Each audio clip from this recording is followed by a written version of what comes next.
a morte vira estatística. Quantos natimortos, quantos morreram até 1 ano, e mortalidade infantil, aí você vê tudo em porcentagem. Mas a morte, ela é a principal. Na TV também nós vemos que nesses feriados foram reduzidos 10% o número de mortos. O ano passado morreu 300, esse ano morreu 270. Né? A morte simplesmente vira uma estatística. E aqui no versículo 2, nós vemos que melhor é ir onde há luto, na casa onde há luto, do que ir à casa onde há banquete. Então, o sistema de Caim, na verdade, foi exatamente para... Nós vivemos num sistema de Caim, né? Nós vivemos em cidades, nós melhoramos as nossas coisas, a engenharia, né? Nós temos água, nós temos o esgoto, nós temos casas, né? Tudo isso concorre para...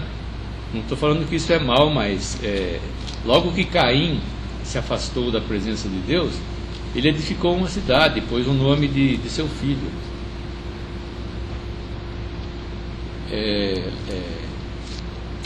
O homem se esquece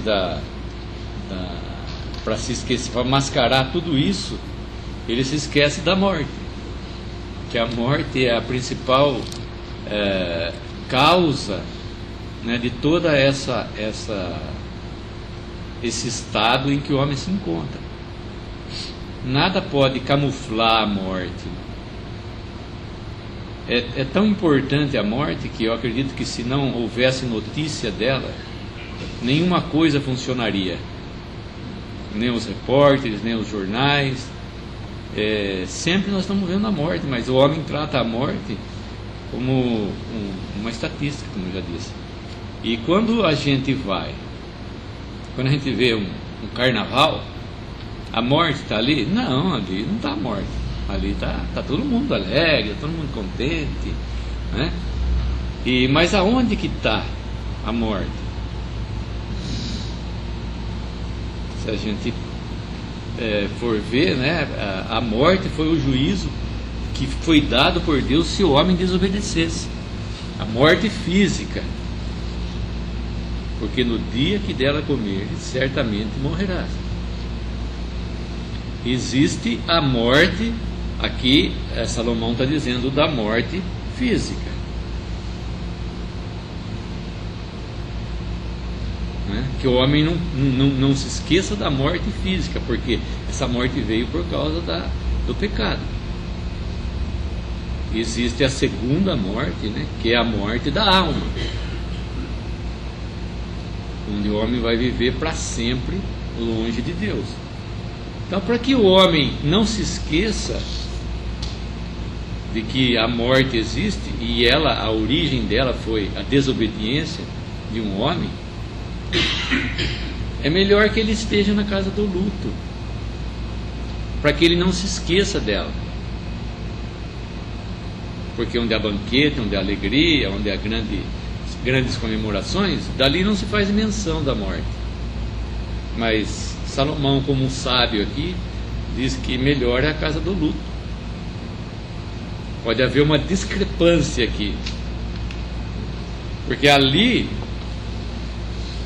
todos os homens, ali se vê o fim de todos os homens. Não é o fim de um homem, daquele que está contemplando o esquife lá do morto.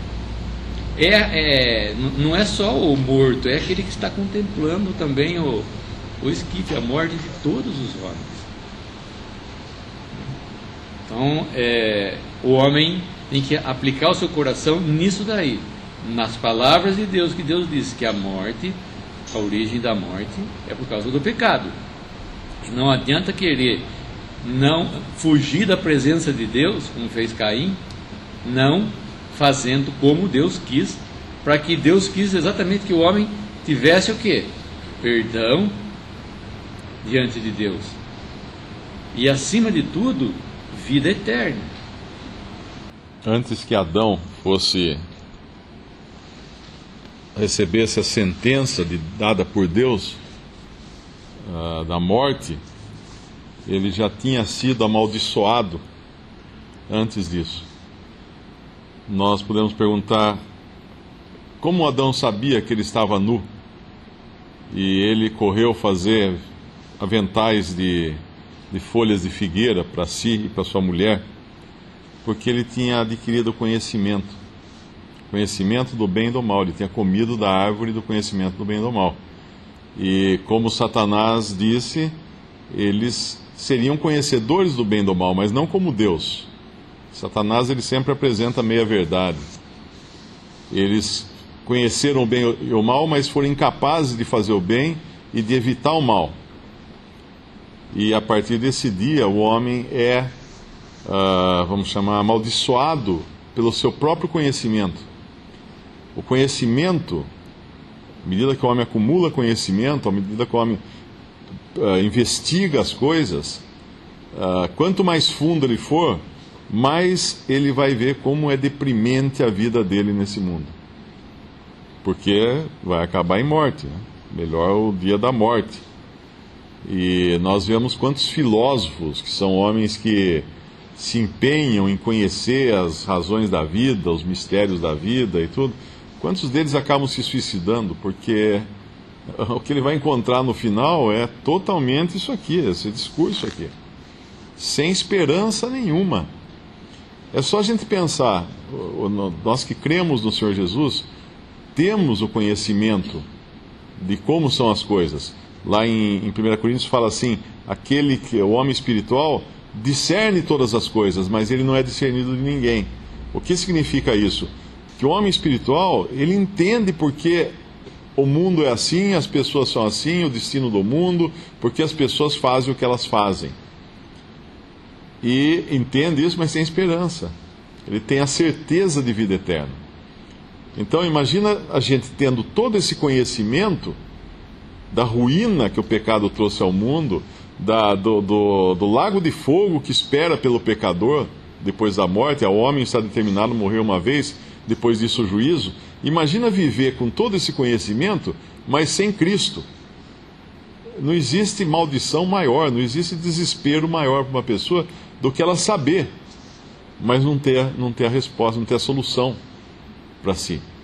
E assim é esse estado aqui que esse é um homem que está investigando, esse é um homem que está adquirindo conhecimento de todas as coisas, e a conclusão que ele chega é que nada vale a pena. Ele chega à conclusão que está tudo perdido, que é melhor morrer então, melhor morrer do que nascer. Como ele fala no versículo 7. Agora, para um crente em Cristo, não é assim. Paulo falava que tanto na vida como na morte, ele preferia estar com Cristo, porque era muito melhor, mas porque ele tinha Cristo. Não era uma reação desesperada diante da morte, diante da certeza da morte, da finitude da vida. Não, ele sabia que a morte é serva do crente, porque ela nos leva a Cristo, nos permite sair daqui. Mas essa não é no mesmo estado do incrédulo, que para ele a morte é um terror, ele procura não pensar. Então, da mesma forma que a pessoa vai maquiar os mortos, e nos países mais desenvolvidos isso é muito comum, né? O morto recebe uma dose de maquiagem que às vezes fica um artista de cinema naquele caixão ali. É só massa, pasta que vai passando, peruca, põe uma peruca, tinge o cabelo, deixa maravilhoso o morto, enche de flor, faz tudo bonito, parece que a coisa está linda ali, né? Porque tem que mascarar a morte, não pode deixar aparecer a morte. Ela está aí, ela existe, mas tem que mascarar. E da mesma forma, os vivos, o que eles fazem? Eles vivem como aquele homem louco, que Deus fala para ele, amanhã te pedirão tua alma. Ele fala, vou fazer mais celeiros, eu vou construir mais celeiros. E é interessante, às vezes a gente vê notícias, né, homens milionários, bilionários, estão aí com 90 anos de idade e estão com planos. Não, eu vou comprar ações, não sei quem. Então, você olha para ele e fala, meu amigo, acabou o seu ticket aí, acabou. Não vai dar mais uma volta com isso aí. Acabou a festa. Tem que pensar naquilo que realmente importa, que é na eternidade que se abre para o homem. Então, o conhecimento, aqui ele fala, no versículo 25, eu tornei a voltar-me e determinei em meu coração saber e inquirir e buscar a sabedoria e a razão, e conhecer a loucura da impiedade e doidice dos desvarios. Ele vai fundo no conhecimento, e o que ele acha lá no fim? Ele acha que nada vale a pena, porque é só a isso que leva o conhecimento. Mas Satanás, obviamente, vai tentar enganar os homens. Quem já passou pelas religiões esotéricas, né, pelas filosofias esotéricas, sabe que a história do Éden ela é totalmente invertida. Os esotéricos vão dizer que a serpente, na realidade, foi o que trouxe o homem à consciência, despertou o homem à consciência. Agora tem que conhecer cada vez mais, para cada vez mais despertar para a consciência. É justamente o que Deus fala uma coisa, o diabo fala outra, sempre inverte as verdades de Deus. Mas esse é o fim do homem. Eclesiastes é um livro lamentável, né? A gente tem o livro de Lamentações, mas que é outro caráter, mas Eclesiastes é um livro lamentável, porque a gente vê onde o homem chega quando ele investiga essa vida. Buscar a sabedoria humana, esse que é o problema aqui. É o homem tentando entender o que está debaixo do sol, usando a razão e a inteligência. E, infelizmente, isso tem homens que fazem isso para tentar entender Deus. Não é para buscar a razão da vida só, mas alguns querem entender a verdade usando a razão e a sabedoria. Nós vimos, é interessante, ele fala aqui, no versículo 27, vedes aqui, isto achei, diz o pregador, conferindo uma coisa com a outra para achar a causa. Isso aqui é ciência. Na ciência a gente faz isso, a gente fica buscando uma coisa e outra para ver qual é a causa daquilo acontecer. É experiência, tem que fazer a experiência, tem que provar que aquilo repete, aí então pode ser considerado não como uma teoria, mas como um fato, uma lei, uma coisa assim. E ele, com toda a sabedoria que Salomão tinha, ele se empenhou em buscar conhecer essa vida, mais e mais e mais de tudo, não só das coisas boas. Ele fala aqui até de ir buscar as coisas perversas, para a mulher e tudo mais, entendeu? E o que ele conseguiu com tudo isso? Só enfado. A conclusão, no versículo 20, na verdade, que não há homem justo sobre a terra, que faça o bem e nunca peque. Se nós quisermos, através da razão e da nossa própria inteligência, querer entender as coisas de Deus, nós vamos acabar caindo. Pior ainda, porque a queda vai ser maior ainda, porque não é por aí que se entende Deus. Se nós hoje, como cristãos, entendemos a verdade, é porque Deus revelou para nós, não porque nós buscamos e achamos ela, não. A verdade nos foi revelada por meio de Jesus Cristo. Capítulo 1 de João, versículo 17. Porque a lei foi dada por Moisés, a graça e a verdade vieram por Jesus Cristo. E também em 2 Coríntios,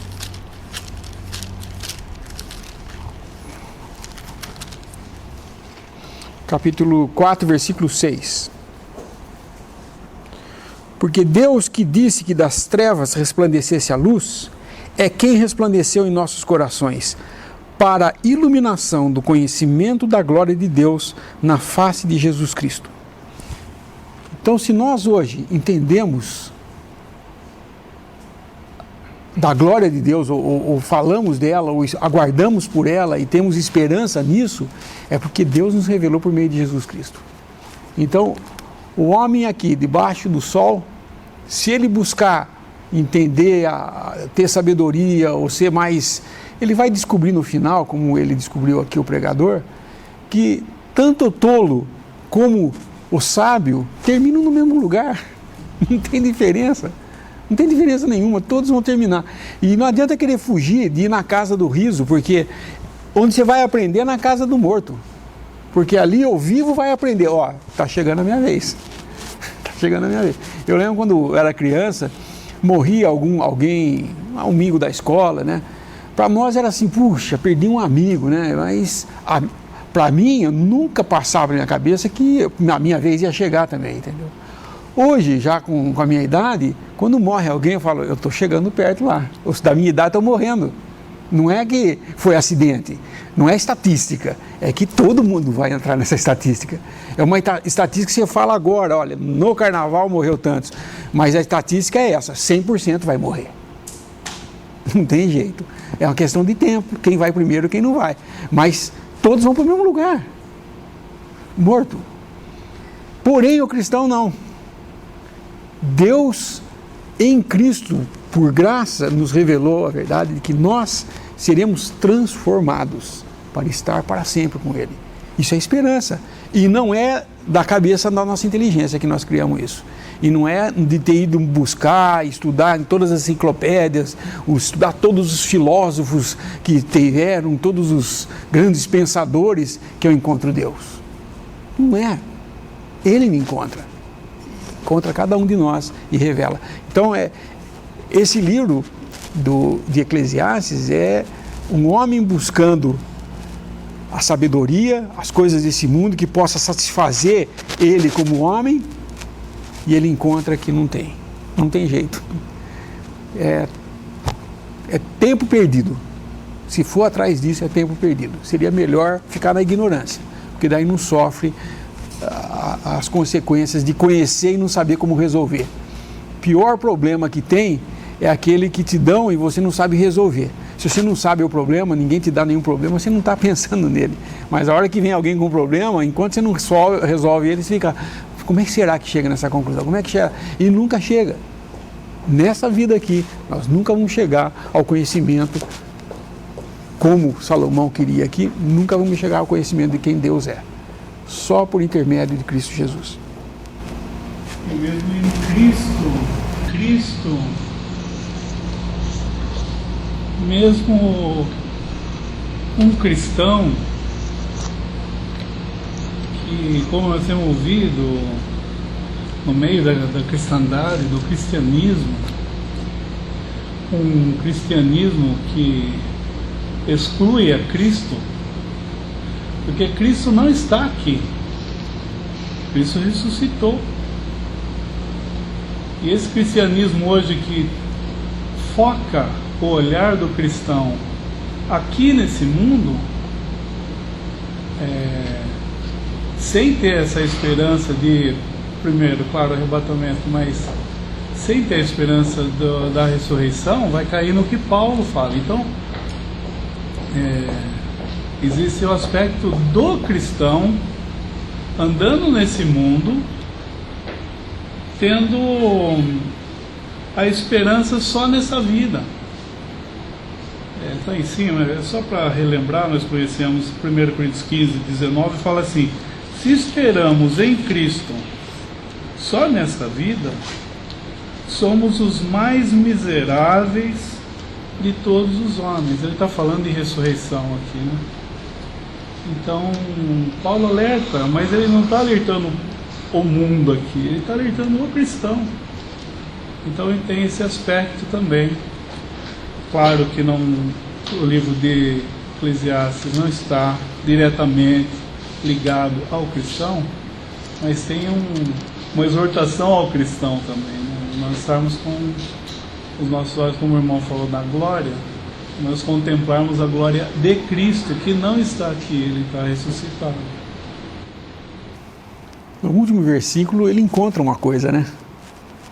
No versículo 29, capítulo 7 de Eclesiastes: vede isto, tão somente achei, que Deus fez ao homem reto, mas eles buscaram muitas invenções, ou muitas maquinações, a tradução fala também. Deus criou o homem reto, mas ele busca um jeitinho de querer fazer do jeito dele.